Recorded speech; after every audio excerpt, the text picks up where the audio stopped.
So for the next half an hour मैं कुछ centre of मास की प्रॉब्लम्स करा रहा हूँ, कुछ कॉन्सेप्ट्स करा रहा हूँ जो कॉन्सेप्ट्स 11th के स्कूल सिलेबस में नहीं है, लेकिन आपको एंट्रेंसेस में उसकी जरूरत पड़ेगी for just half an hour. उसके बाद फिर हम रोटेशन स्टार्ट कर देंगे। सो सेंटर ऑफ मास में कुछ सिस्टम्स का मैंने आपको सेंटर ऑफ मास बताया था, जरा सा मुझे कुछ चीजें याद दिला दो।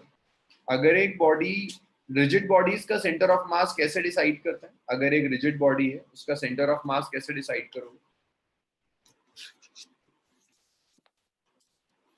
ये एक बताएगा मुझे? Geometrical centre. Geometrical centre. अब देखिए कुछ रेगुलर शेप और साइज की बॉडीज हैं, उनका सेंटर ऑफ मास डिसाइड कर।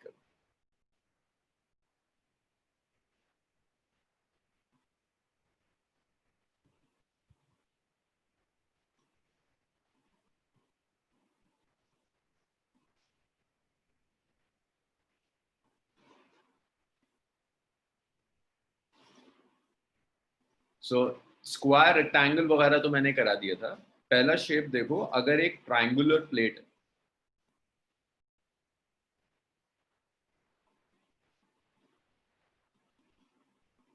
अगर एक ट्रायंगुलर प्लेट है तो उसका सेंटर ऑफ मास लाई करेगा at the centroid of the triangle. So अगर मैं आपको एक ट्रायंगल बना के दे दूं, भाई ये आपके बोर्ड्स में नहीं आएगा तो इसको डिराइव करने की कोई जरूरत नहीं है, रॉड मैंने आपको डिराइव करके दिखा दिया था। ये रिजल्ट्स आप ऑब्जेक्टिव्स में यूज करेंगे तो ये रिजल्ट्स आपको याद होने जाएंगे। यहाँ सेंटर ऑफ मास लाई करेगा, ये जो, अगर ये साइड ए है, सो ये जो सेपरेशन होगा, this separation will be a/3। ये वाई सीट का सेंटर ऑफ मास का सेपरेशन होगा विच इज a/3।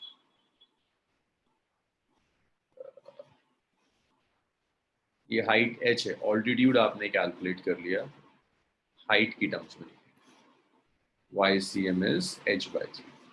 तो y coordinate of centre of mass h/3 है, x coordinate of centre of मास 0। मैं स्टार मार्क कर रहा हूं, ये टॉपिक एनसीईआरटी में नहीं है तो यूजुअली स्कूल एग्जाम्स में नहीं आता।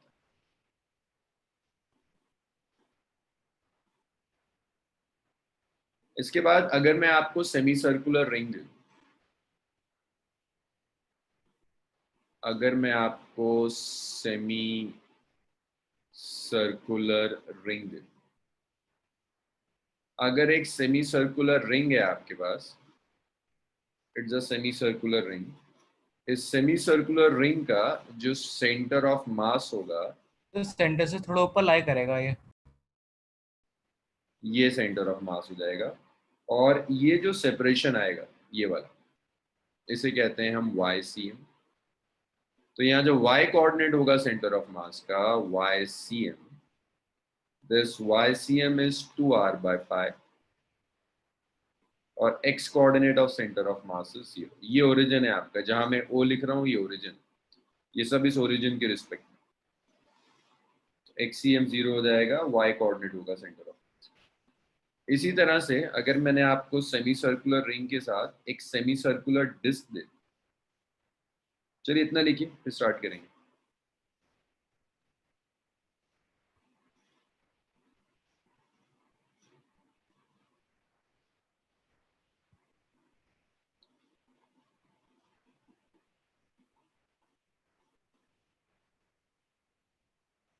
जी हाँ, h/3 लिखा है। जी सुधांशु, कैसा भी ट्राइंगल हो सकता सर? है। जी, OC आ रहा है 2r/π। क्या आ रहा है? OC जो ये है ना डिस्टेंस, हाँ, 2r/π। ये सेंटर ऑफ मास और O सेंटर के बीच में, जी जी, ये आ रही है 2r/π। बिल्कुल 2r/π ही।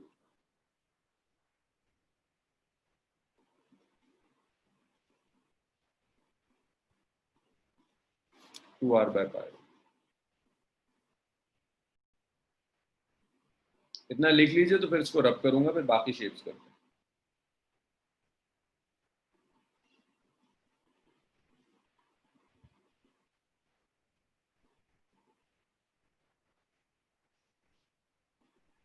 रब कर दूं इसे?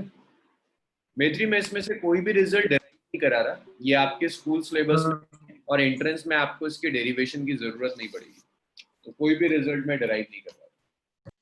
Excuse me, sir. हाँ विकास बोलो। Good evening, sir. I joined a bit late, तो 1 मिनट से रिवाइज करा सकते हो जो हुआ है? बस यही लिखवाया है, ये जो हमने लास्ट क्लास तक सेंटर ऑफ मास कंप्लीट किया था, कुछ टॉपिक्स ऐसे हैं जो आपके एंट्रेंसेस में आते हैं लेकिन बोर्ड्स स्कूल एग्जाम्स में नहीं आते, तो मैं वो टॉपिक्स कवर करा। ये सेंटर ऑफ मास का वो पार्ट है जो आपके स्कूल एग्जाम में नहीं आएगा लेकिन एंट्रेंसेस में आपको जरूरत पड़ेगी। तो अलग अलग शेप की बॉडीज हैं, जैसे एक ट्राइंगुलर प्लेट है, मैं ट्राइंगुलर प्लेट के सेंटर ऑफ मास सेंट्रॉइड पर होगा, बेस से h/3 सेपरेशन पर, h is the height of triangle. Semi circular अगर रिंग है, this is centre of the semi circle, इससे y डिस्टेंस पर ऊपर होगा, y is 2r/π, where r is the radius of the semi circle. इतना हो जाए मुझे बताइए, मैं इसको रब करता हूँ। युवराज हुआ, क्लियर हुआ? सर मतलब हर एक फिगर का अलग होगा? फिगर का अलग होगा, हर शेप का अलग होगा जी। चलो इसका स्क्रीनशॉट ले लेना प्लीज। सर तो मतलब हाँ जी सर ले लिया। ये मतलब सर ग्राफिकली उसके लिए, ग्राफिकली निकालने के लिए नहीं, इसको जैसे हमने या sorry geometrically?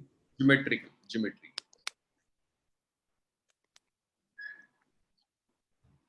Yes sir, geometrically निकालने के लिए समझ आ गया सर। ज्योमेट्रिकली आप इसे यूज करेंगे, अभी दिख जाएगा आपको न्यूमेरिकल्स में इसका यूज कैसे आता है। अगर मैं एक सेमी सर्कुलर डिस्क दे रहा हूं,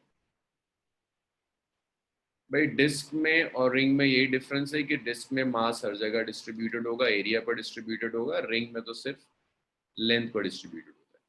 इसका सेंटर ऑफ मास यहाँ लाई करेगा, दिस इज YCM, और ये जो YCM आएगा यहाँ, ये होता है कुछ 4r/3 x सेंटर ऑफ मास 0 हो जाता है। डिस्क के बाद अगर आप एक हेमिस्फेयर ले लो,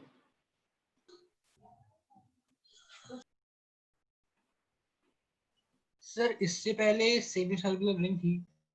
इससे पहले सेमी सर्कुलर रिंग थी, अब डिस्क है। अब अगर मैं एक हेमिस्फेरिकल शेल ले लूं, शेल का मतलब होता है हॉलो हेमिस्फेयर, शेल है दैट मीन्स ये हॉलो है। अगर ये हॉलो है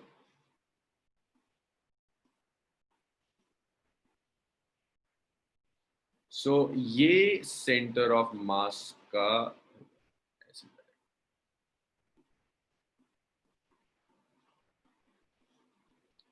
यहां कहीं सेंटर ऑफ मास लाई करेगा। ये जो डिस्टेंस है, इस डिस्टेंस को आप YCM लिख सकते हैं। सो यहाँ जो YCM आ जाएगा, ये YCM होगा r/2 के, XCM 0 होगा और Z सेंटर ऑफ मास भी 0। हेमिस्फेरिकल शेल के बाद सॉलिड अगर एक हेमिस्फेयर है आपके पास, अगर आपके पास एक सॉलिड हेमिस्फेयर दिया हो,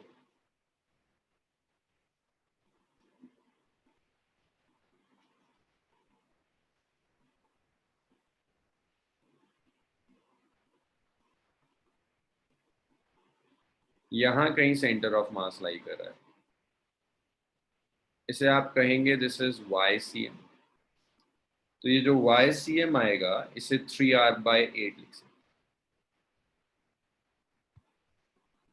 सॉलिड हेमिस्फेयर के बाद नेक्स्ट देखिए सर्कुलर कोन है। अगर आपके पास,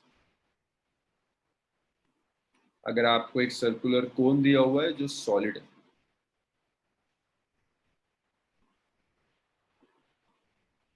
अगर एक सॉलिड कोन दिया हुआ है,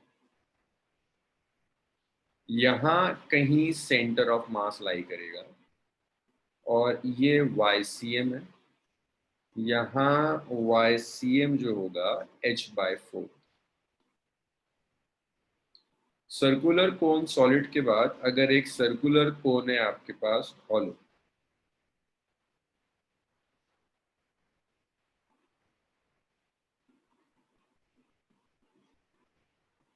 अगर एक हॉलो सर्कुलर कोन दिया हुआ है, यहाँ सेंटर ऑफ मास लाई करेगा और ये जो YCM होगा ये YCM H/3। इसे लिख लीजिए, फिर देखते हैं न्यूमेरिकल्स में कैसे यूज करें। हाँ अब्दुल्ला, अब तक मैंने सिर्फ देखो ये करा है, ये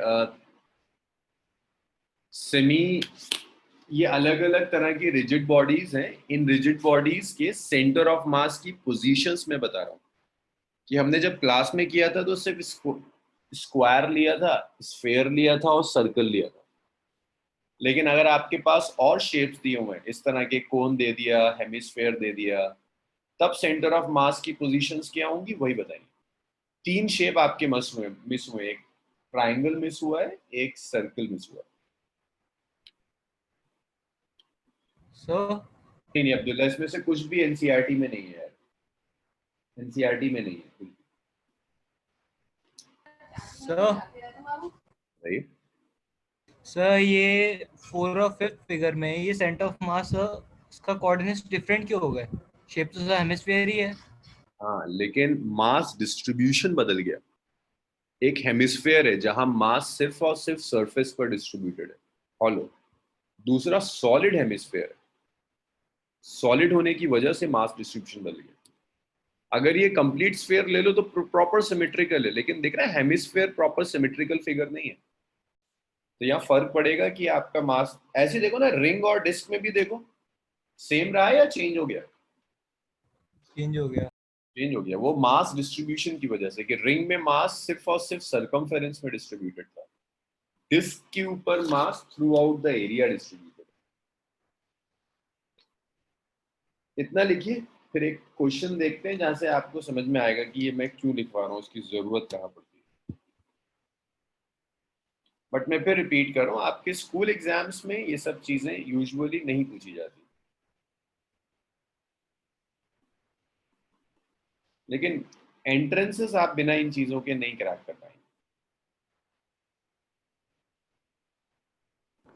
सर मतलब इसको एज इट इज याद करना है ना, इसकी कोई डेरिवेशन नहीं है हमारे लिए।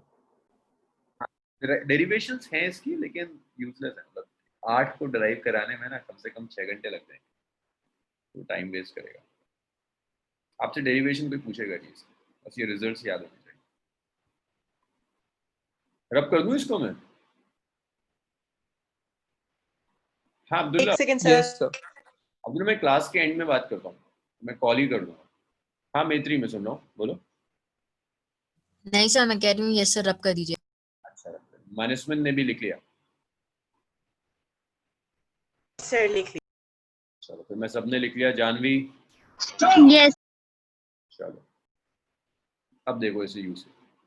हाँ अब्दुल्ला, इसे पूरा अटेंड करो, फायदा होगा तुम्हारा।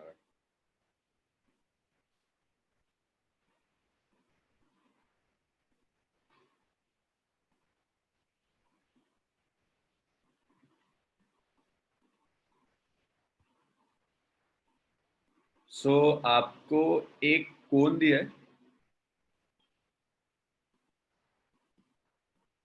ऐसे कर कर एक कोन दिया हुआ है।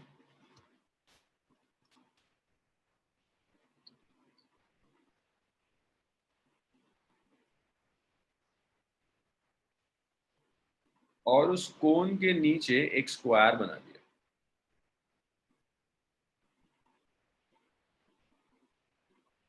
ये कोन है, ठीक है।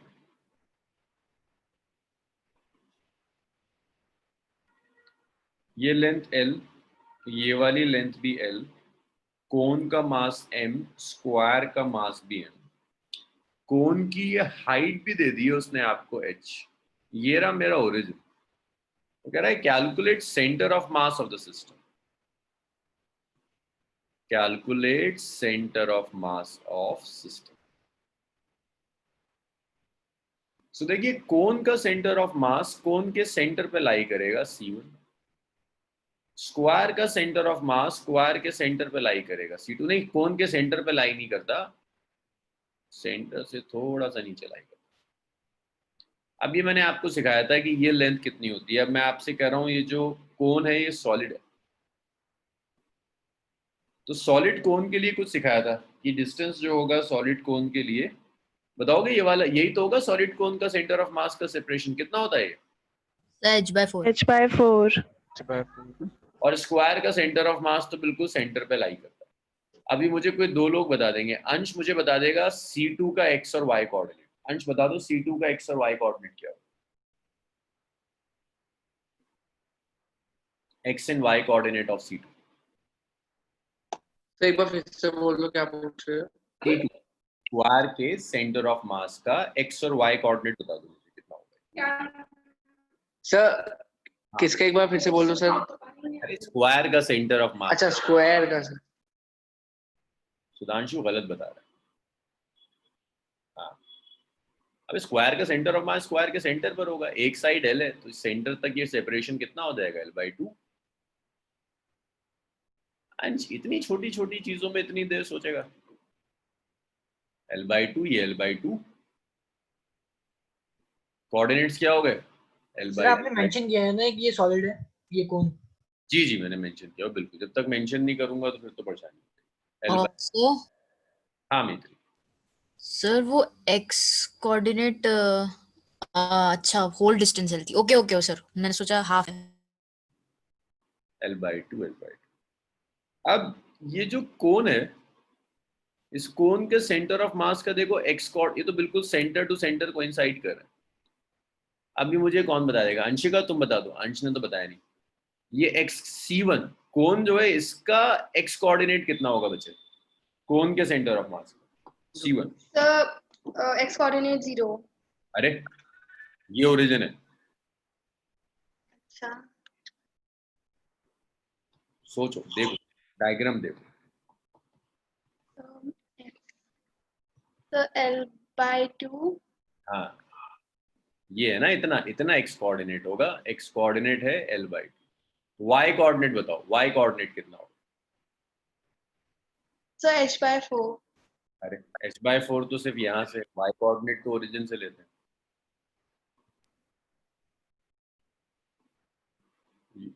देखो बड़े आंसर्स आ गए अब तक तो। युवराज का सही है बस एक बात, इतना तो सही बताया। अंशिका इसके आगे देखो ना, ये भी तो लेंथ ऐड करनी होगी क्योंकि ओरिजिन से ऊपर तक जाना है। ये लेंथ देखो की हुई है यहाँ तक।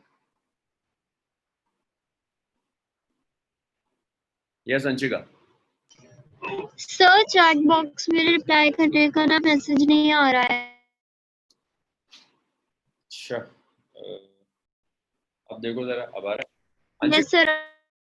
ये टोटल लेंथ L है, ये h/4 है, तो टोटल जो y कोऑर्डिनेट हो जाएगा ये L + h/4 हो जाएगा।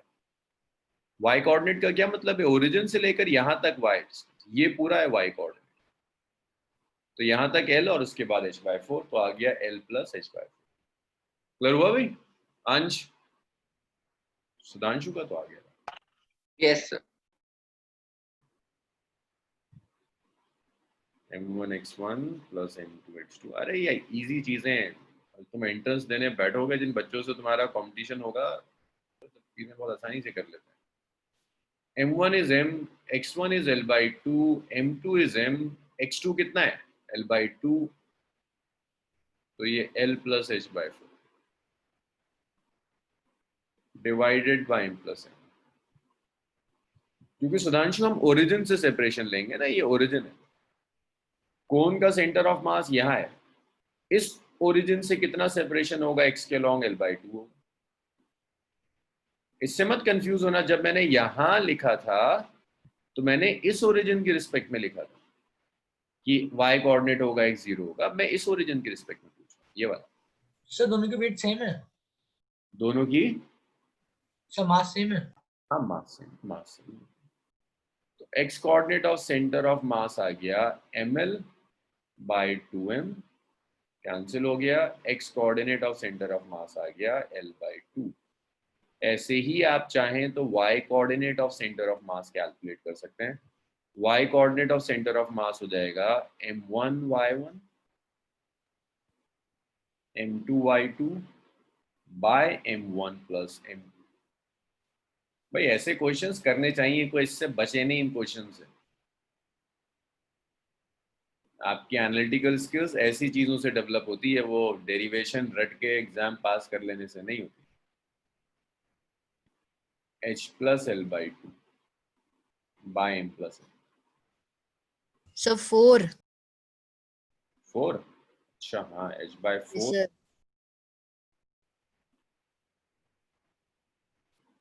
अब मैं इसे सॉल्व नहीं करूंगा, इन छोड़। चलो इतना लिख डालो जल्दी से। फिर एक दो कॉन्सेप्ट्स और हैं सेंटर ऑफ मास के जो तुम्हें आने चाहिए।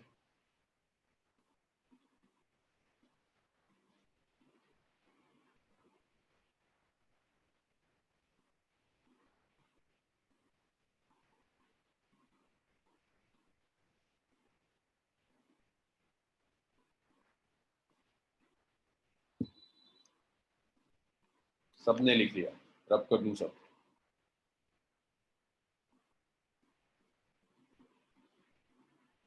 ठीक है अब्दुल्ला, मैं लास्ट स्लाइड में ना जा नहीं सकता असल में। मैं जब बैक करता हूँ तो वो एक एक डिजिट को पीछे लेकर जाता है, तो अगर मैं लास्ट में बैक करना शुरू करूंगा तो वो 1 घंटा ले जाएगा।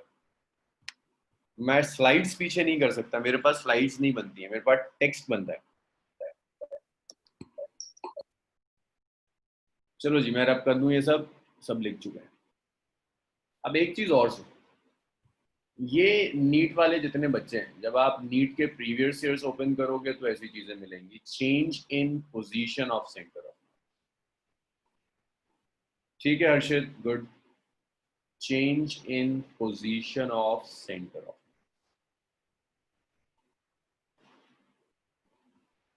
सो देखो, अगर मैं एक सिस्टम ले रहा हूं, मान लो मैंने एक सिस्टम ले लिया, एक्स एक्सिस के अलोंग ही ले लिया, एक्स एक्सिस के अलोंग ही ले लिया। ये ओरिजिन है, ये मास m1 है, इसका x कोऑर्डिनेट है x1। ये मास m2 है और इसका x कोऑर्डिनेट है x2। यहां कहीं इस सिस्टम का सेंटर ऑफ मास लाई करेगा। आप निकाल सकते हैं सेंटर ऑफ मास की पोजीशन। लेकिन अगर मैं आपसे ये कहता हूं कि मैंने इसको शिफ्ट कर दिया, मास m1 को कहीं शिफ्ट कर दिया, यहां शिफ्ट कर दिया, समझना शिफ्ट का मतलब क्या है। इसको उठाकर यहां ले गया, जो शिफ्ट आया ना वो डेल्टा x बनाया। m2 को शिफ्ट कर दिया, आगे पीछे कहीं शिफ्ट कर दिया, इसे कह दिया डेल्टा x2। देखो बहुत ऑब्वियस सी बात है कि सेंटर ऑफ मास को भी शिफ्ट हो जाना चाहिए। सेंटर ऑफ मास में जो शिफ्ट आया वो डेल्टा x कह देता है। तो कई बार क्वेश्चंस इस शिफ्ट पर होते हैं। आप चाहें तो कर सकते हैं, आपको पोजीशन पता है, इनिशियल पोजीशन दीजिए, फाइनल पोजीशन दीजिए, शिफ्ट निकालिए, बट इतनी देर करने में आप एंट्रेंस में उतना टाइम खा जाओगे जितने में 3 क्वेश्चंस करने चाहिए। तो आप शिफ्ट के लिए डायरेक्ट लिख सकते हैं कि जो शिफ्ट आएगा ये m1 delta x1, m2 delta x2 divided by m1 plus m2। अभी एक चीज और याद रखना कि ये मैंने x के अलोंग लिखा है, बट y z सबके अलोंग ये एग्जैक्टली सेम, ये शिफ्ट। अब अगर कहीं कुछ ऐसा हो जाए, एक चीज और याद रखिएगा, अगर मैं कह रहा हूं आपने कुछ ऐसे मूव कराया कि सिस्टम पर एक्सटर्नल फोर्स काम नहीं कर रही, no external force act on the system, तो कितना शिफ्ट आएगा in position of centre of mass? ये मुझे जानवी बता देगी। जानवी बता दो जल्दी से, shift in position of centre of मास कितना होगा?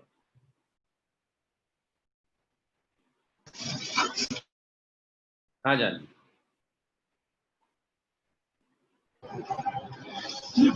यस सर, क्या बताना था? तुम कहाँ रहती हो, दिमाग कहाँ रहता है तुम्हारा?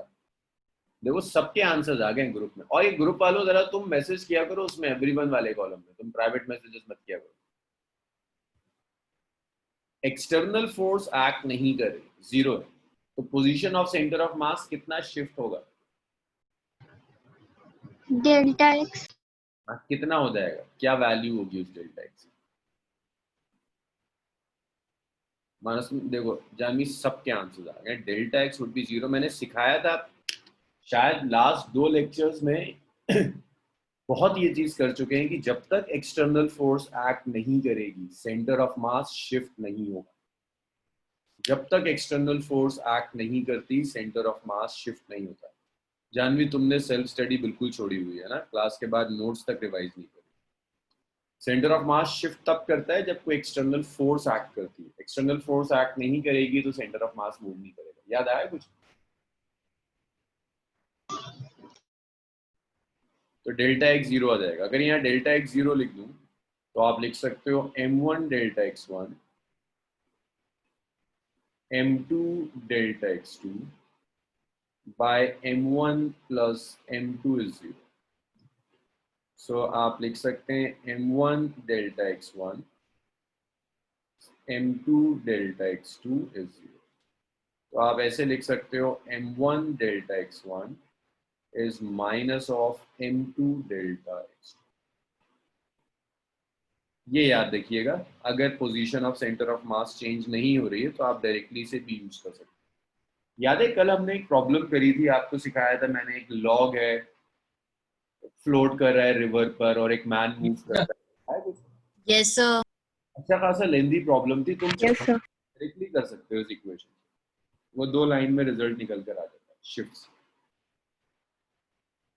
एनीवेज एक क्वेश्चन और देखते हैं जहां ये शिफ्ट वाला फॉर्मूला आप यूज कर लोगे। तो कहता है 2 ब्लॉक। हाँ सर ये स्कूल एग्जाम्स में भी यूज कर सकते हैं? कौन सा? m1 delta x1। दोबारा बोलो। सर ये फॉर्मूला स्कूल एग्जाम्स में भी यूज कर सकते हैं? नहीं। सर आपने वहाँ सर 2 काटा है, क्या किया है m2 डेल्टा x लिखने में? कौन सा? ये वाला? सर ऊपर की जो आपने डेराइव किया है, नीचे जिसको आपने बॉक्स किया है सर, बॉक्स किया है। हाँ इसको ले गया यहाँ 0, इसको राइट में ले गया तो माइनस हो गया। अच्छा ये वाला मैं कुछ नहीं। Yes sir.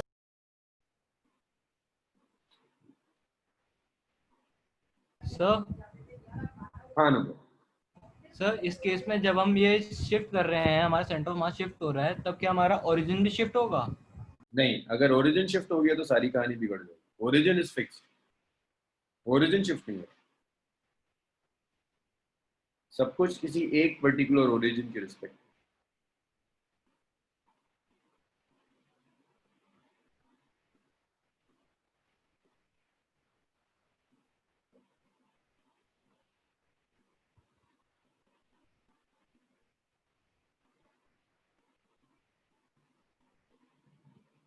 इसे सॉल्व करके बता देना मुझे जरा जल्दी से आंसर इसका।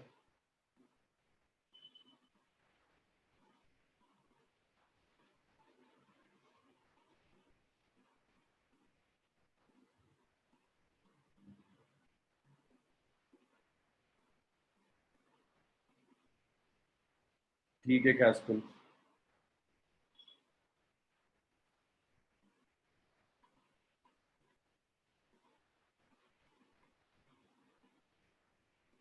भाई बाकी लोग कैलकुलेट करो, कैस्पल का आंसर आ गया, आप लोगों का भी आ जाना चाहिए। जल्दी जल्दी करो।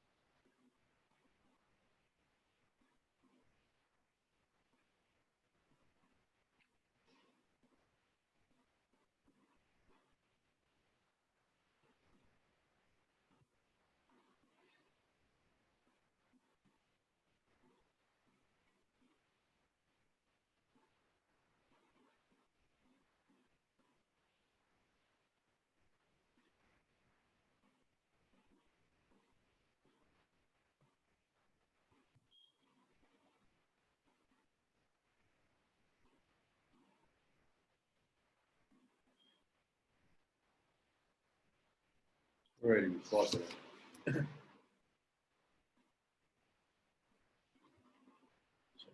बहुत बढ़िया। देखिए अगर किसी से सॉल्व नहीं हो रहा,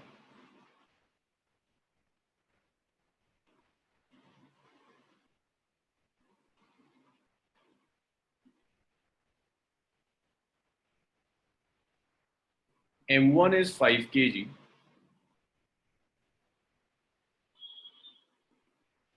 M2 is 10 kg, 5 kg shifted towards right by 4 centimeter. Delta x1 is 4 centimeter. Right वाले को अगर मैं 4 ले रहा हूं, डेल्टा x2 मुझे कैलकुलेट करना है या वैल्यू रख दो। m1 is 5, delta x1 is 4, m2 is 10, delta x2 पता नहीं, तो डेल्टा x2 आ गया -2 सेंटीमीटर। तो यहाँ से आप डेल्टा x2 कैलकुलेट कर सकते हैं, -2 हो जाएगा। अच्छा, अब कुछ प्रॉब्लम्स हैं जो conservation of centre of mass के ऊपर।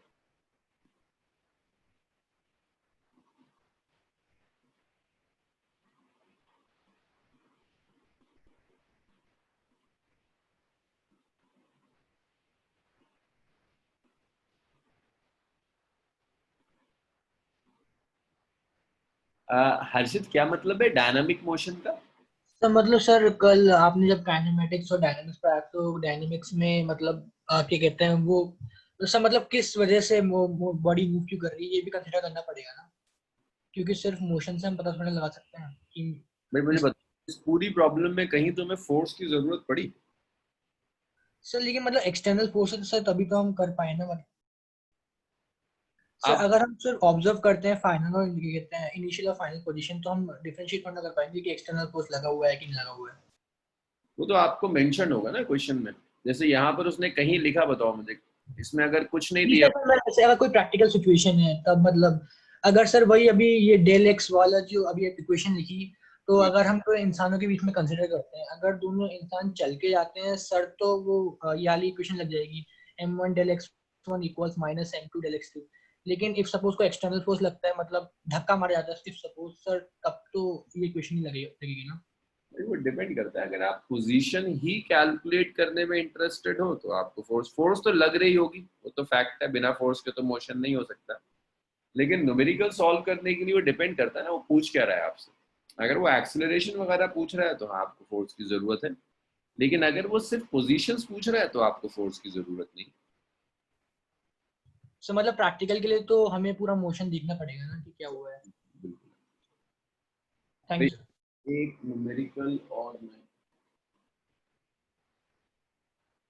चलिए इसको सॉल्व कर लीजिए, ये थोड़ा सा आपको लेंदी पड़ेगा। ये जो कल जो मैंने कराया था मैं उसी से रिलेट कर रहा हूँ। A man of mass m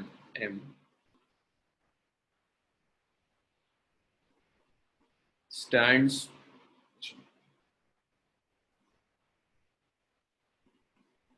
on a wooden plank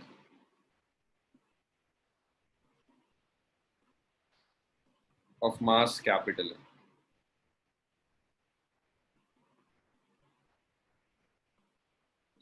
भाई फ्राइडे वाली क्लास में तुम 5 मिनट के लिए भी अपना दिमाग इधर उधर करोगे ना, तुमसे चीजें मिस हो जाएंगी,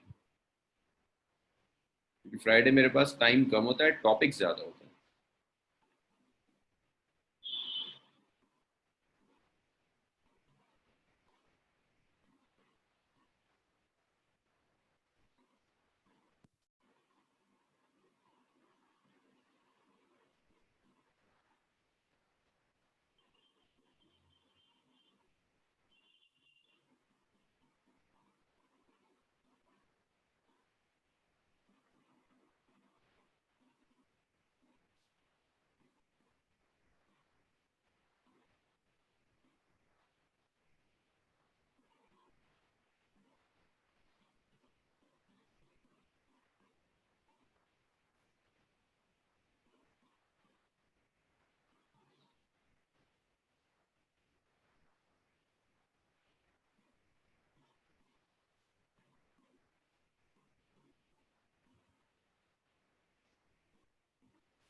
तो देखिए सीधी सी प्रॉब्लम है, आपको एक प्लैंक दिया हुआ है, प्लैंक मीन्स एक वुडन पोर्ट दिया हुआ है, ये हमने कल भी डिस्कस किया था। मैन यहाँ खड़ा है, कल मैंने पोजीशन कैलकुलेट करवाई थी, अब मैं सिर्फ ये कह रहा हूँ मैन आगे जा रहा है with a velocity v r कह दिया, वी आर तो नहीं वी एम कहना चाहिए, वी एम ले लेते हैं, वी एम पी कह देते हैं। भाई मैन आगे जाएगा तो तुम लोगों को क्या लगता है प्लैंक अपनी जगह रहेगा? No sir. प्लैंक पीछे जाएगा, किसी वेलोसिटी से मैन आगे मूव करेगा, प्लैंक पीछे जाएगा। आपको डिसाइड करना है प्लैंक की वेलोसिटी क्या हो, बस इतना काम। VMP गिवन है, VMP में आपको बता रहा हूं velocity of man with respect to Planck,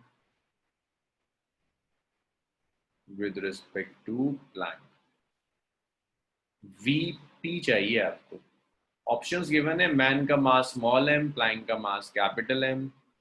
पहला ऑप्शन उसने आपको दिया है ये MVMP बाय कैपिटल M होगा। सेकंड ऑप्शन दिया है VMP by M plus M होगा।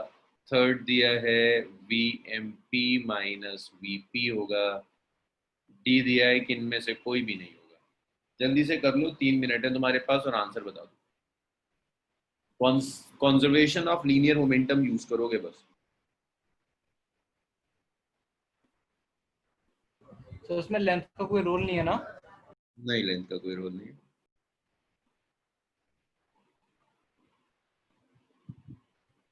बहुत ही आसान प्रॉब्लम है, जरा सी अगर आप अकल लगाएं।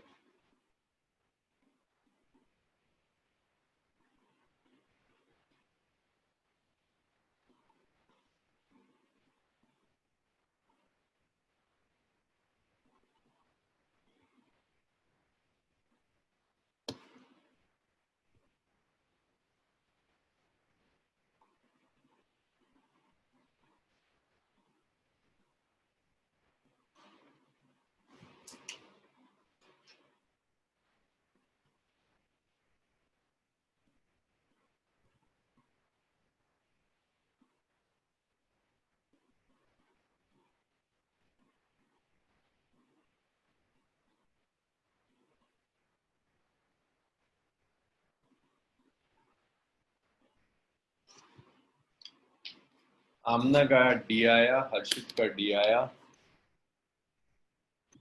बाकी लोग जानवी, अंश, अंशिका। भाई एक चीज याद रखिएगा, अगर आप में से कोई ऐसा है जो सिर्फ ये टारगेट लेके चलता है कि मैं स्कूल एग्जाम में पास हो जाऊं, तो स्कोर नहीं कर पाएगा। कुछ क्वेश्चंस तो ऐसे होते हैं जो थोड़ा ऑफ द ट्रैक होते हैं।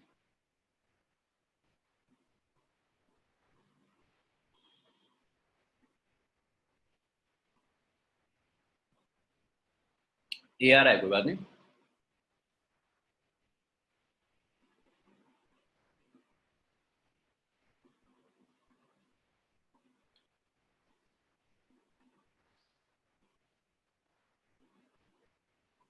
बस 1 मिनट और वेट कर रहा हूँ, उसके बाद मैं करूँगा।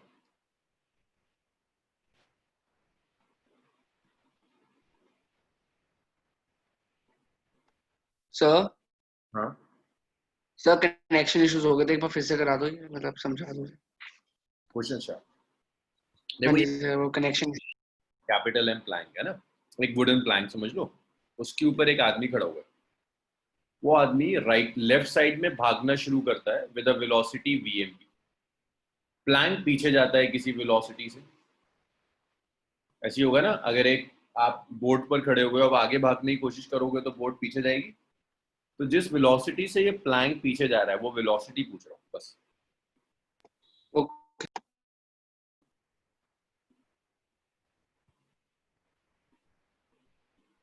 ठीक है जानवी, मुझे ये चीज अच्छी लगती है, आंसर गलत आ रहे हो कोई बात नहीं, लेकिन अब एटलीस्ट तुम सब ट्राई करने लगे।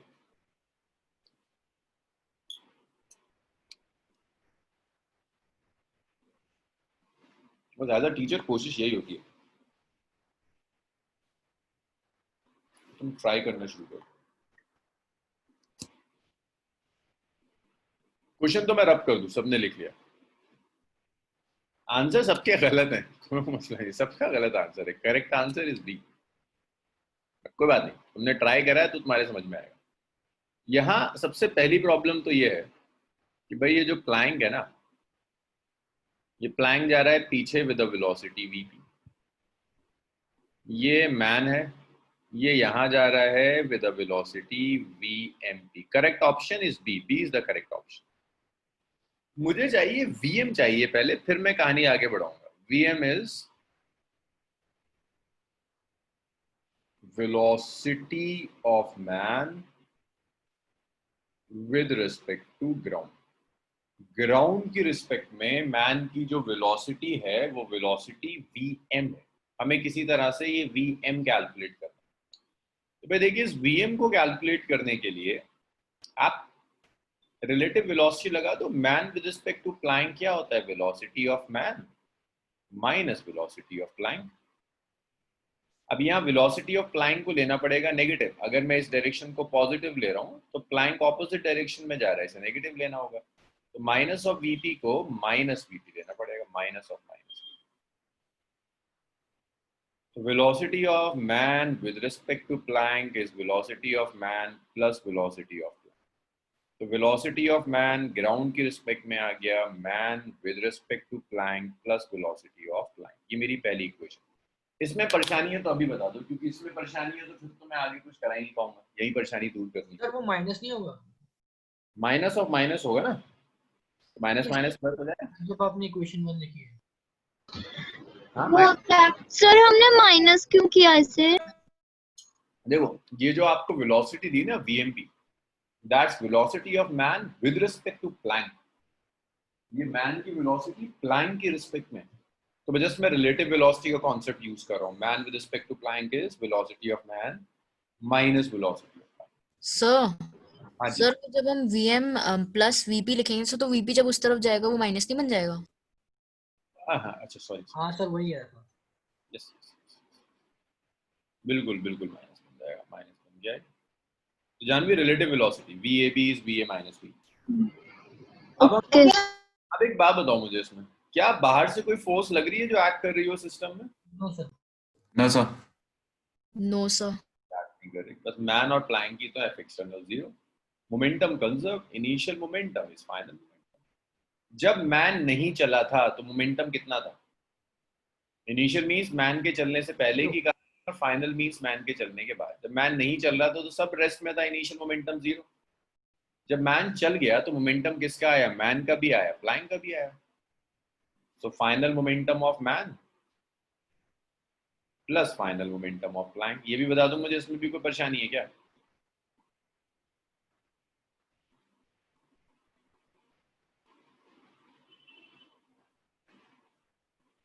Final momentum of man and final momentum of Planck. Man का फाइनल मोमेंटम क्या है? m into velocity of man. अब देखो भाई, अगर मोमेंटम तो वेक्टर क्वांटिटी है ना, अगर मैं इस डायरेक्शन को पॉजिटिव ले रहा हूं तो ऑपोजिट वाला मुझे नेगेटिव लेना पड़ेगा। प्लैंक का मास m था और ये v आ गया, इसे मैं 2 कह देता हूं। इसमें बताओ 2 में परेशानी? जहां परेशानी है वहां पूछ लिया करो। नहीं पूछ रहे हो तो फिर तुम गलत कंपनी के अंदर, गलत ऑर्गेनाइजेशन में। सर नेगेटिव क्यों ले रखा है एमवीपी को? इसलिए लिया क्योंकि अगर मैंने मैन इधर जा रहा है, मैं कहता हूँ मैन का मोमेंटम है पॉजिटिव, तो ऑपोजिट डायरेक्शन वाला कैसा होना चाहिए? नेगेटिव। यही गलती हो गई सर। चलो जी 1 को 2 में रख देते हैं। सिर्फ एक डाउट आया, आंसर सबके गलत थे, डाउट 2 के उठाए बस। This is m, it's vmp minus vp minus mvp। Multiply कर दो, m इंटू vmp। अब इसके आगे सर वो एम हाँ, क्या बोलते हो, आदमी और प्लैंक का मास अलग अलग है ना? हाँ निकाल, प्लैंक का मास अलग अलग है। तो आपने वहां पर कॉमन ले लिया नहीं है? मैंने अरे नहीं लिया भाई, कॉमन वॉमन नहीं लिया। vm को मैंने ये रख दिया पूरा, मल्टीप्लाई कर दिया। अच्छा ओके सर। चलो जी जल्दी से लिख दो। फिर एक छोटी सी चीज अब निकाल के दिखा दो मुझे, यहाँ से VP second D option satisfy कर रहा है नहीं कर रहा? सर हाँ सर जो भी आपने फॉर्मूला बताया था कि वो शिफ्ट होता है, मतलब m1 del x1 इक्वल्स हाँ, माइनस सर, तो उससे नहीं कर सकते क्या? उसमें कहीं वेलोसिटी थी हर्षित? सर लेकिन अगर हम दोनों तरफ टाइम से डिवाइड करेंगे तो आपको वेलोसिटीज गिवन ही नहीं। आप उसे टाइम से डिवाइड कर दीजिए, दोबारा आप वहीं तो आ जाएंगे जहां मैं आया हूँ। सर नहीं, अगर वो del x1 को अगर हम del t से डिवाइड करेंगे तो वो वेलोसिटी नहीं बन जाएगा? अरे बिल्कुल बन जाएगा सर, वही तो हमने करा है।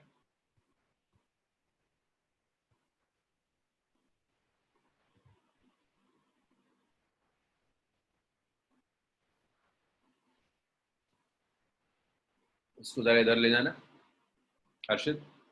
अच्छा सर, मैंने यहाँ से डायरेक्ट कर दिया, मतलब मैंने एक को प्लान का और दूसरे को इसका मान लिया। अरे भाया बी ऑप्शन ही अब भी नहीं आ रहा।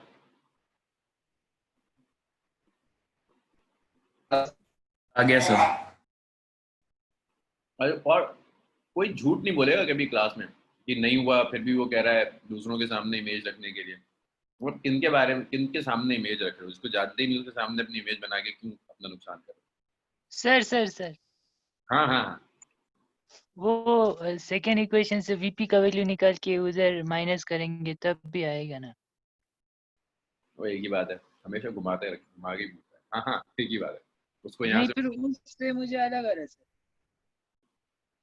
कैसे आ जाएगा? उससे मुझे v r into m minus m over capital m, यही मैंने आपको करके भेजा था। तो यहाँ से v आ जाएगा m इंटू तो vmp minus vp is m into vm by capital m। किसकी वैल्यू रख रहे हो, vm की या vp की? सर वो वीपी की सेकेंड इक्वेशन से। v तो तुम्हें कैलकुलेट करना है या vm कैलकुलेट करना है? वीपी। अरे vp कैलकुलेट करना है, vp की वैल्यू रख दोगे तो फिर क्या बचेगा? vm चाहिए ना।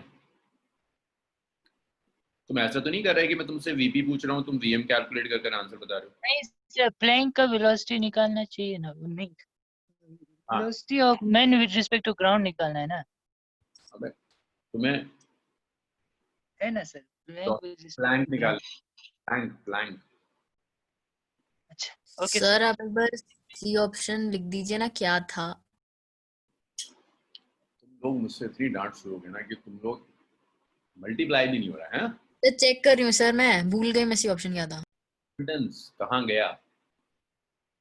आया ही नहीं था, जाएगा था, है ना मैत्री? नहीं सर, मैं चेक कर रही हूँ सर, आप क्यों चेक करते रहते हो? सर मेरा MVMP upon M minus M आ रहा है। शक कर करके और डांट डांट के तो मैंने इतना करा दिया। VP is MVP by M। ये था भाई बी ऑप्शन। जल्दी लिख लो यार कि आज पूरी ये क्लास तो पूछ निकाल दोगे। आ गया ना, बहुत बढ़िया। आगे बढ़ना है? Yes sir. सर हाँ सर ये MVMP मोमेंटम ऑफ मैन हुआ ना? हाँ मैन।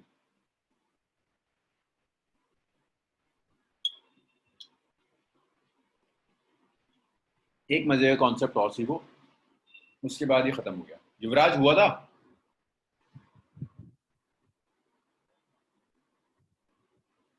इसको मैं रब कर रहा हूँ। देखो युवराज निकल लिया। नेक्स्ट है, अगर मैं आपके ऑब्जर्वर को सेंटर ऑफ मास में बिठा दूं,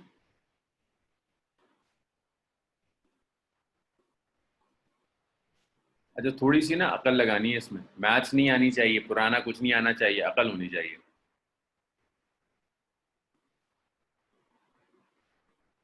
as a frame of reference. सुनते रहना, मैं किसी से भी पूछ लूंगा। भाई देखो, एक सिस्टम है मेरे पास, ये सिस्टम है मेरा, एक ब्लॉक ये रहा और एक ब्लॉक ये रहा, और ये रहा इसका सेंटर ऑफ मास। ये भी मूव कर रहा है और ये भी मूव कर रहा है, तो भाई सेंटर ऑफ मास भी मूव करेगा with some velocity vcm। Ground वाले ऑब्जर्वर को लग रहा है ये ऑब्जर्वर ग्राउंड पर, तो इसकी vcm ये ना vcm is velocity of center of mass with respect to ground। तो ग्राउंड के रिस्पेक्ट में सेंटर ऑफ मास की वेलोसिटी इज vcm। अब मुझे बता दो, एक ऑब्जर्वर को मैंने सेंटर ऑफ मास पर ही बिठा दिया,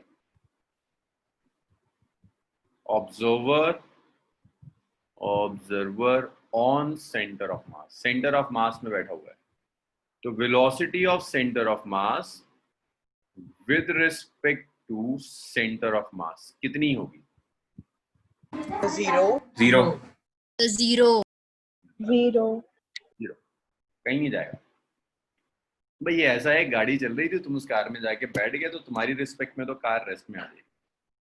ये कभी कभी ना कुछ केसेस में बड़ा काम आता है। मतलब जैसे जैसे हम आगे बढ़ेंगे, या ताबिश इस चीजों को बहुत यूज करेगा। ताबिश जैसे ही तुम्हें ओलंपियाड के क्वेश्चंस पर आएगा, तुम्हें दिखेगा कि सेंटर ऑफ मास फ्रेम में बैठते ही क्वेश्चन बड़ा आसान होता है। सो अब देखिए नेक्स्ट।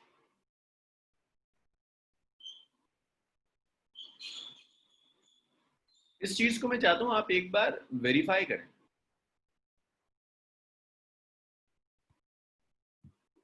इससे आपको पता चल जाएगा कितनी आ गई आपको फिजिक्स। ये मास ए है, ये जा रहा है विद अ वेलोसिटी 2। ये मास बी है, ये जा रहा है विद अ वेलोसिटी, कहीं नहीं जा रहा, ये रेस्ट में 0 मीटर पर रेस्ट में बैठ। यहाँ कहीं इसका सेंटर ऑफ मास होगा।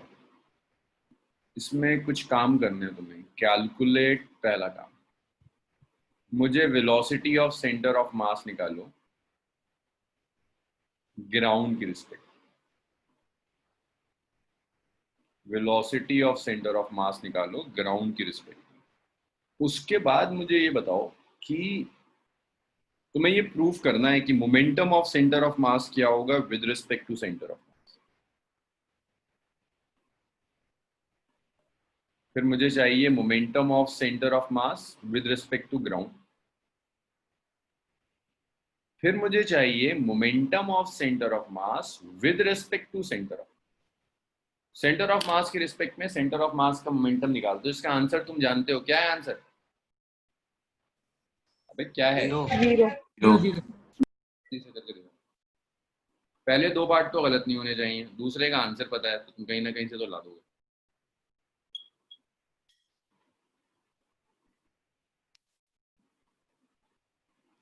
कैस्पल क्यों हमेशा आंसर प्राइवेटली भेजता है? कैस्पल का आंसर सही है, फर्स्ट पार्ट का आमना का भी सही है बिल्कुल।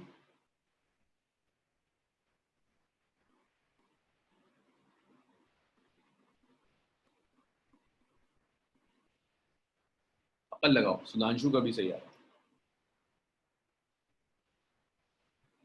सेकंड पार्ट का भी आ गया। कैस्पल प्रूव करा है ना थर्ड पार्ट? हर्षित का पहला पार्ट आ गया। और थर्ड पार्ट में बेईमानी मत करना, तुम्हें आंसर पता है 0 आना है, लेकिन कैलकुलेट करना।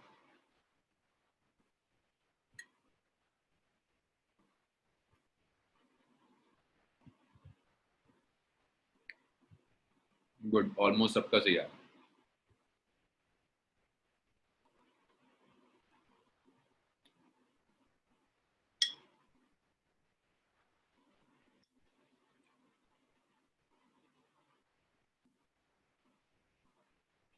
Zanshu, with respect to center of mass,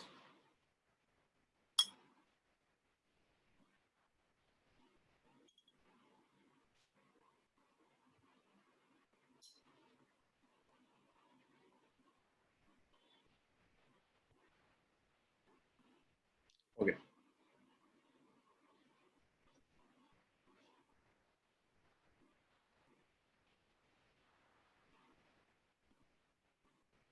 अंश, अंशिका, तुम्हारा आंसर बहुत देर से नहीं देखा मैंने।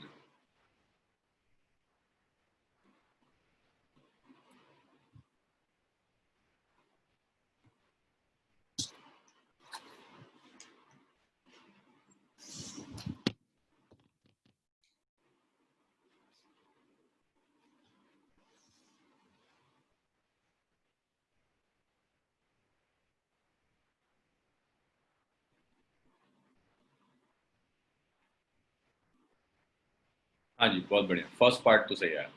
सो देखिए, velocity of centre of mass मैंने सिखाया था, it's m1v1 plus m2v2 by m1 plus m2 as a velocity of centre of mass. तो m1 is m, v1 is 2v, m2 is m2, v2 is 0 by m plus 3m. This is 3m. तो ये कितना आ गया 2mv by 4m v by 2 आ गया. ये centre of मास की velocity है. That's first part. Second part का answer momentum of centre of mass. Momentum of center of mass is mass into velocity of center of mass. Total mass of the system multiplied by velocity of center of mass. Total mass of the system is m plus 3m multiplied by v by 2. So it's 4m into v by 2. Yeah, I get 2mv. Third part, by velocity of center of mass with respect to center of mass 0. So momentum of center of mass with respect to center of mass is 0. चलिए इतना लिखिए. बस ये कुछ topics थे centre of मास पर जो मुझे डिस्कस करने थे आपके साथ. इसे मैं रब कर रहा हूं. इतना लिख लीजिए, फिर टॉर्क स्टार्ट कर दो.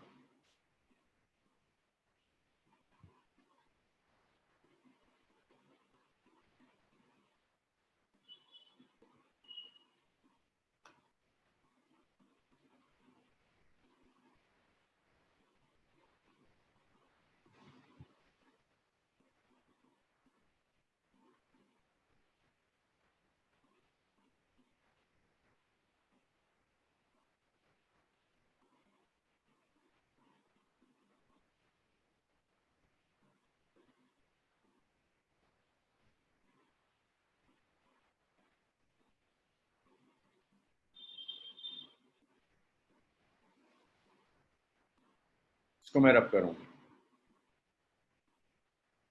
ओके, सो ये वो पोर्शन था सेंटर ऑफ मास से रिलेटेड जो आपके स्कूल सिलेबस में तो नहीं है बट एंट्रेंसेस के लिए आपको आना चाहिए.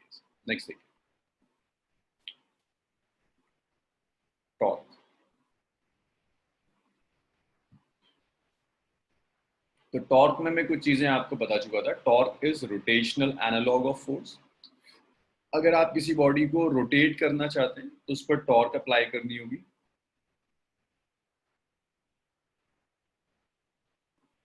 जैसे मैंने अगर यहाँ एक बॉडी ले ली, बॉडी ए, जो किसी तरह से इस ओ से फिक्स्ड है. ए का पोजीशन वेक्टर मैंने कुछ लिखा था are,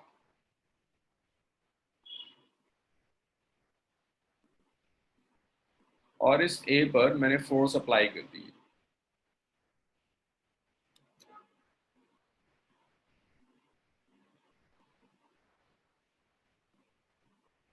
This is force. This position vector is r. This is position vector r and that is force. और ये जो पार्टिकल है, ए पार्टिकल, ये घूमना शुरू कर देगा इस ओ पॉइंट के अबाउट.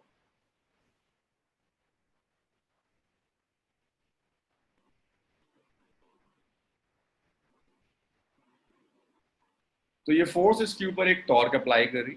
आर का ये डायरेक्शन है. आर और एफ के बीच में जो एंगल है उस एंगल को मैंने थीटा कहा था. और torque acting on point A, acting on A about O. इस टॉर्क को आप ऐसे लिख सकते हैं, आर क्रॉस एफ होगा. ये डेफिनेशन है टॉर्क की, मैं इसको डिराइव नहीं कर रहा. जब आप इसे ओपन करेंगे ये आर एफ साइन थीटा आ जाएगा. ये आर एफ साइन थीटा. इतना लिख लीजिए, फिर स्टार्ट करते हैं 2 मिनट. इतना लिख लीजिए. सर ये टॉप का आपने मैग्नीट्यूड लिखा है ना, आर एफ साइन थीटा.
तो ये टॉर्क का एक्सप्रेशन है आर एफ साइन थीटा, ये मैग्नीट्यूड है टॉर्क।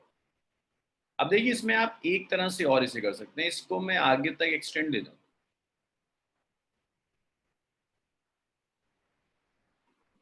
ये जो आगे मैं एक्सटेंड कर रहा हूं इसे कहते हैं line of action of force. This is line of action of force, इसे हम line of action of force कहेंगे। और ये जो O था ये एक्सिस ऑफ रोटेशन है। चलो जरा देखें आप लोगों ने ज्योमेट्री कितनी पढ़ी है।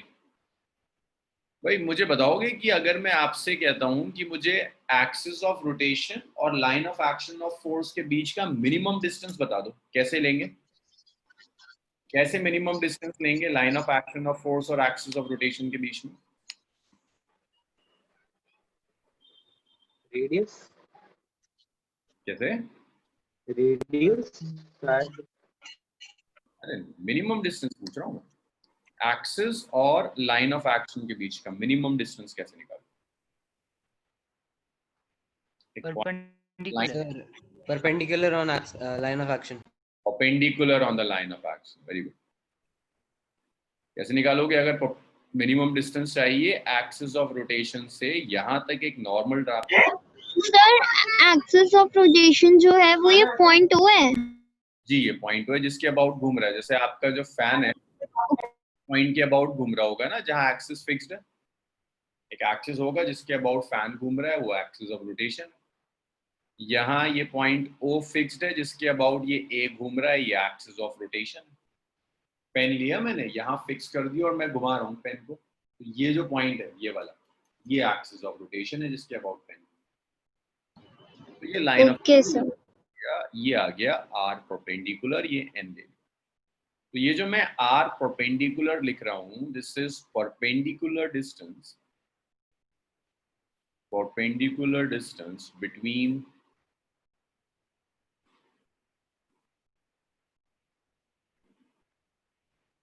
line of action of force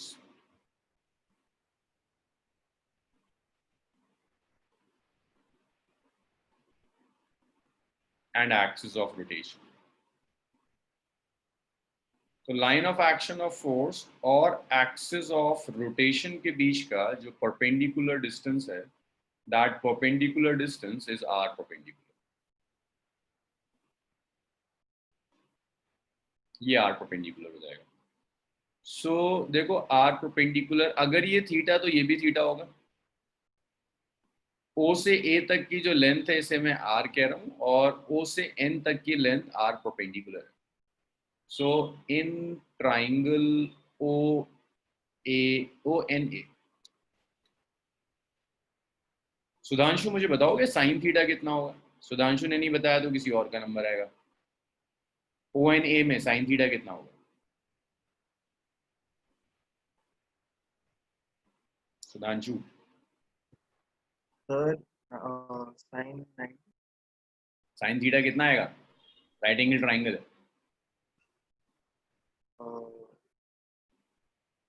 45 sign 45। Theta में थोड़ा ना पूछ रहा हूँ, राइट एंगल ट्राइंगल दिया है, ये साइन थीटा पूछ रहा हूँ।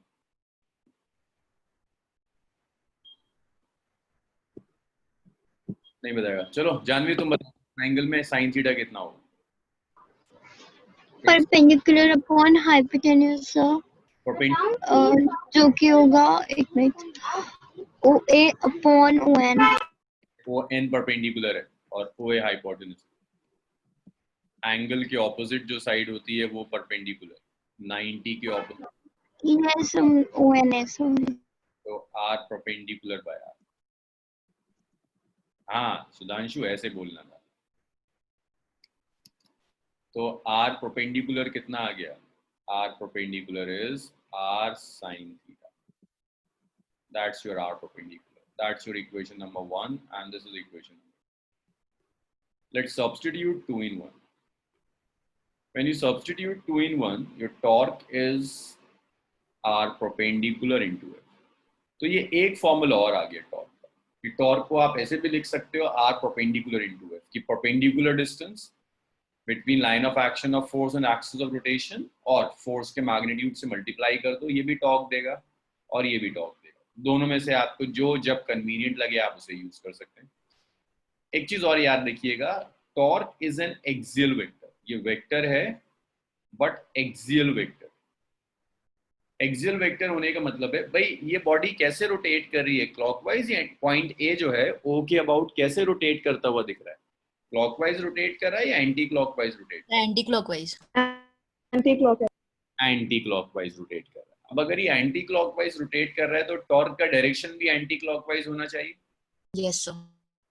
इसका ख्याल रखिएगा, टॉर्क एक्सियल वेक्टर है, डायरेक्शन क्लॉकवाइज एंटी क्लॉकवाइज नहीं होता, डायरेक्शन एक्सिस के अलोंग होता है।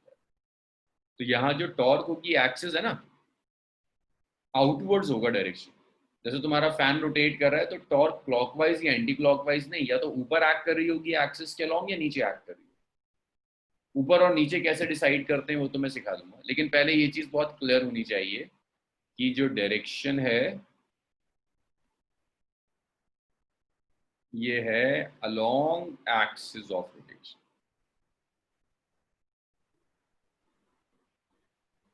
टॉर्क का डायरेक्शन एक्सिस ऑफ रोटेशन के along the axis of rotation torque act करेगा। अब ये अपवर्ड्स भी हो सकता है, डाउनवर्ड्स भी हो सकता है। अपवर्ड्स और डाउनवर्ड्स कैसे डिसाइड करेंगे ये अभी हम डिस्कस करते हैं, इतना लिख लीजिए और मुझे बताते जाइए। हाँ कैस्पल बताइए। लिख लिया। अच्छा लिख लिया। Done sir. सब लिख चुके हैं, रब कर रहा हूँ उसको फिर मैं। सर लास्ट करना। अच्छा लास्ट वाला पार्ट, चलो इसको तो मैं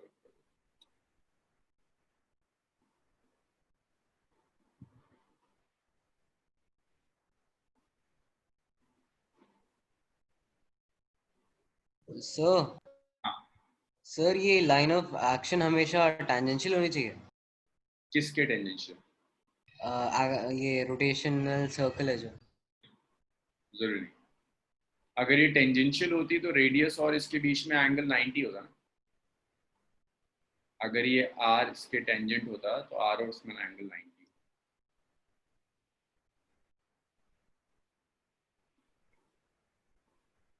अच्छा अब एक चीज और देखिए, अब इसका डायरेक्शन कैसे डिसाइड करेंगे? तो डायरेक्शन के लिए right hand thumb rule use करते हैं।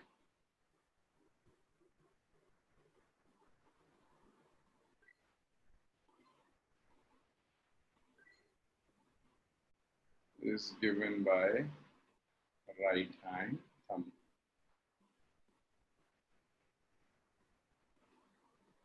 तो राइट हैंड थंब रूल कहता है place your finger,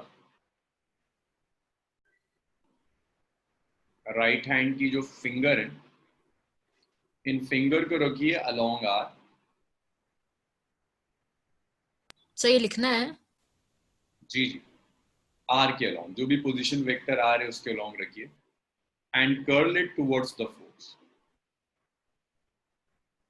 and curl it towards the force, force की तरफ कर्ल कर दिया। तो यहाँ सबका हाथ दिखे, मुझे तो नहीं दिखेगा।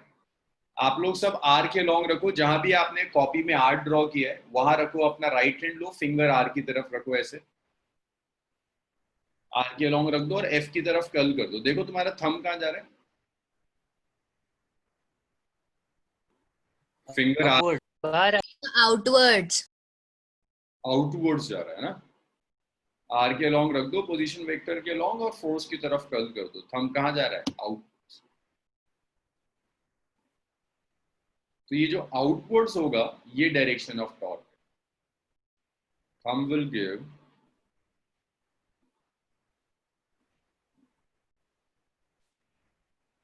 Direction of torque.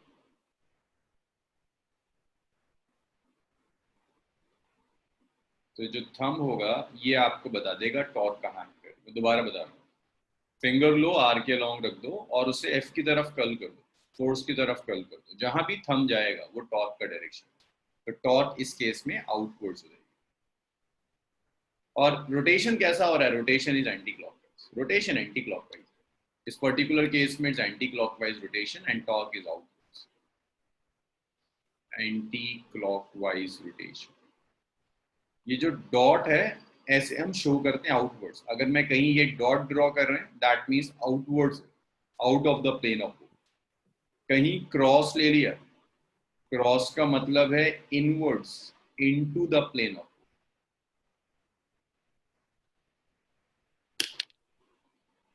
जी अब्दुल्ला, अगर क्लॉकवाइज होगा तो फिर इनवर्ड्स आएगा।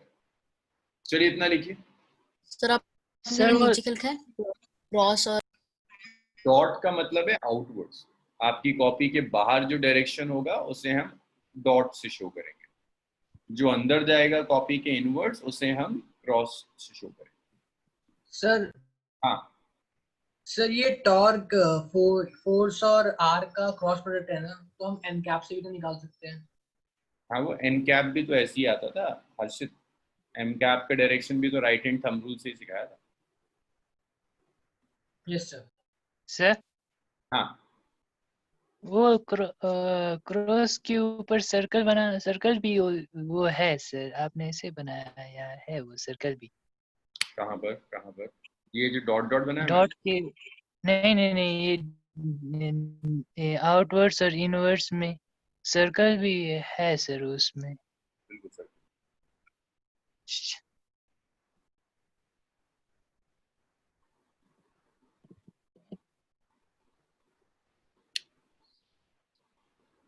तो फिर इनको यूनिट वेक्टर्स की तरह ले सकते हैं सर, किसको? इस डायरेक्शन को, dot circle cross circle. Represent करने के लिए आप इस डायरेक्शन में यूनिट वेक्टर्स ले सकते हैं। अब इसकी जब हम एसआई यूनिट लेंगे,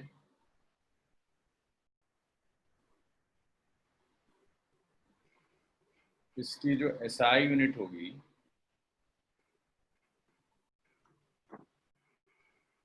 मैं देखो एसआई यूनिट क्या आएगी, इट्स टॉर्क क्या है आर, तो न्यूटन मीटर हो जाएगा। खत्म हो गया।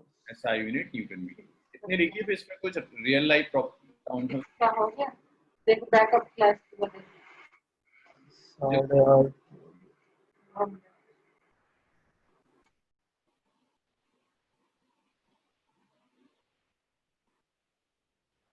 इतना लिखो, फिर कुछ रियल लाइफ प्रॉब्लम्स करते हैं। सर अभी जब आपने फिंगर कर्ल करने को कहा तो मतलब ये हम अभी तो ये क्या कहते हैं दो ही प्लेन में है ना, तो थर्ड प्लेन में हमें अभी क्या आर कहाँ माना था? प्लेन्स कितने भी हो हर्षित, आपके पास दो डायरेक्शंस हैं जहां आप फिंगर कर्ल कर सकते हैं। रखेंगे आप आर के along, then you will curl it towards force. So plane से तो इफेक्ट नहीं पड़ेगा, प्लेन से क्यों कंफ्यूज हो रहे हो? सर आई मीन अगर इसके हिसाब से देखा जाए तो ये हमारी मतलब फिंगर तो राइट की तरफ जा रही है ना। हाँ तो सर तो उसको आपने आउटसाइड बोला, राइट साइड को? नहीं, राइट साइड को मैंने आउटसाइड नहीं बोला, आउटसाइड को आउटसाइड बोला कि जब आपने फिंगर को ऐसा रखा, कर्ल किया, थंब कहाँ रहा है, बाहर। सर एक बार आप मुझे बता दीजिए आउटवर्ड और इनवर्ड होता आपकी डायरेक्शन में? आपका कॉपी है ना, आप अपनी कॉपी दीजिए, ऐसे होती है कॉपी रखी होगी आपकी। ये आउटवर्ड्स डायरेक्शन, इसे हम डॉट से रिप्रेजेंट करेंगे। ये कॉपी के इनवर्ड्स डायरेक्शन, इसे हम क्रॉस से रिप्रेजेंट। कॉपी में एक्स वाई तो आप शो कर सकते हैं ना, लेकिन अगर मैं कह रहा हूँ बाहर एक निकल रहा है डायरेक्शन, बाहर उसे डॉट से रिप्रेजेंट करेंगे। एक इनवर्ड जा रहा है, उसे क्रॉस से रिप्रेजेंट करेंगे। ठीक है अर्षित? सर मतलब पहले अपने ये हैंड को वर्टिकल रखेंगे ना कॉपी के ऊपर, ये पोजीशन में नहीं होगा नहीं? सुनिए, राइट थंब रूल का इस डॉट और क्रॉस से कोई रिलेशन नहीं। राइट हैंड थंब रूल यहाँ खत्म हो गया।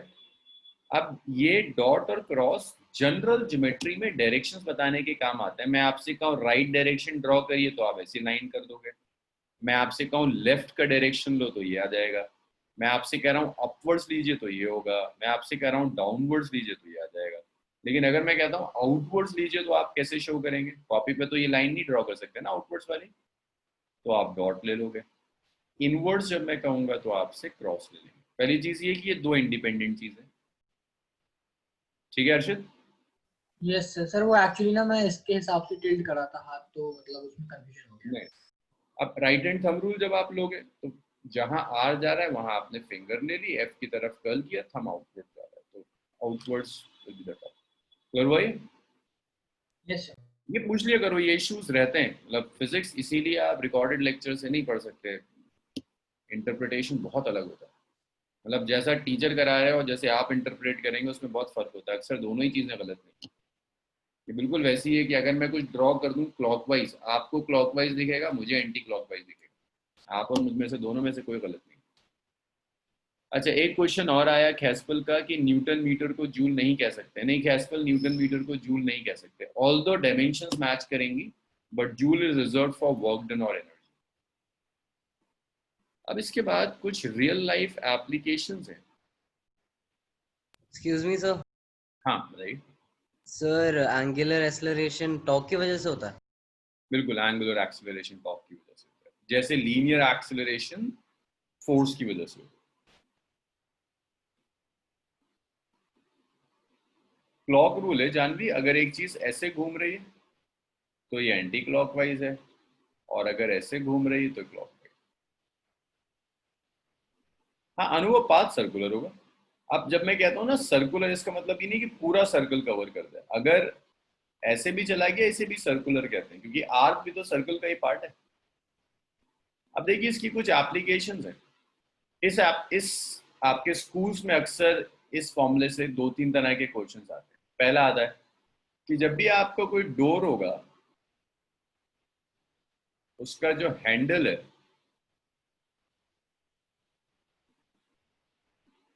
उसको एक्सट्रीम एंड पर कनेक्ट करते हैं। डोर का जो भी हैंडल होगा वो हैंडल हमेशा डोर के एक्सट्रीम एंड पर होगा। उसका रीजन सिर्फ इतना है कि देखो अगर ये डोर, अच्छा एक बात बताइए, जब आप डोर खोलते हैं तो वो ट्रांसलेट करता है या रोटेट करता है? Sir rotate. देखो अगर ये डोर है एक जगह फिक्स होता है ना, वॉल में एक जगह जाकर एक कॉर्नर में आपका डोर फिक्स होगा, तो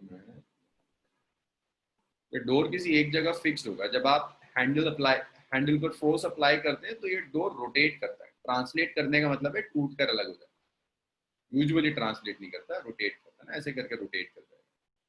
सो डोर को ओपन या बंद करने के लिए क्या चाहिए, फोर्स चाहिए कि टॉर्क चाहिए? खोलने और बंद करने के लिए टॉर्क चाहिए। अब टॉर्क में जो आर परपेंडिकुलर है, वो आर परपेंडिकुलर का मतलब है, मान लीजिए डोर था, यहाँ लगा हुआ था हैंडल, अब ये वो पोर्शन है जो वॉल में लगा हुआ है, ये हैंडल है।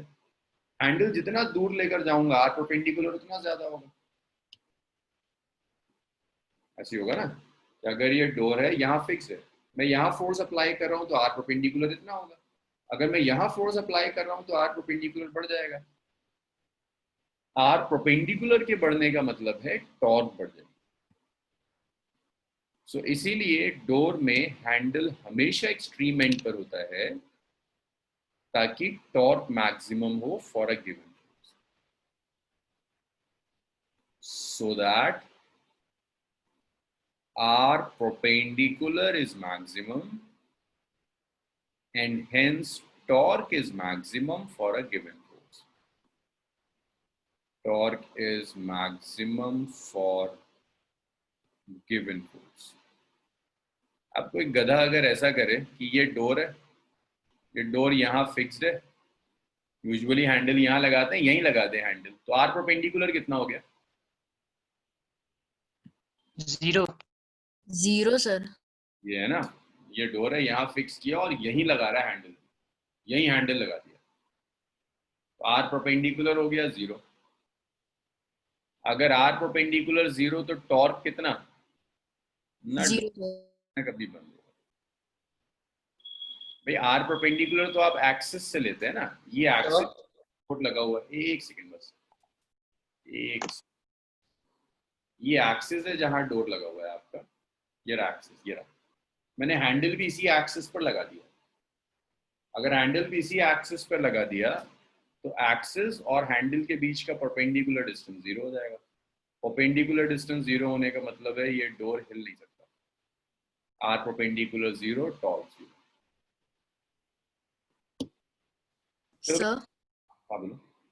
सर मैं पूछना चाहती कि स्लाइडिंग डोर्स जो होते हैं सर उनका ट्रांसलेशन नहीं होगा? ट्रांसलेशन नहीं होगा, वो रोटेट तो नहीं करते स्ट्रेट लाइन में। सर तो वो कंसीडर, सर आपने बोला टूट के अलग हो जाएगा। हम उस डोर की बात कर रहे हैं जो किसी एक जगह फिक्स है। रोटेशन जब हम लेते हैं ना किसी एक्सिस पर फिक्स होता है, वो स्लाइडिंग डोर किसी जगह फिक्स नहीं होता, किसी एक एक्सिस पर फिक्स नहीं, तभी वो स्लाइड कर सकता है। चलो बच्चों आज यहीं छोड़ते हैं, बाय वाले सर आ गए हैं, सर की क्लास होगी। Thank you sir. Thank you sir. Bye sir. Sir मैं लिख रही हूँ। स्क्रीनशॉट ले लो, स्क्रीनशॉट ले लो, निकलना है।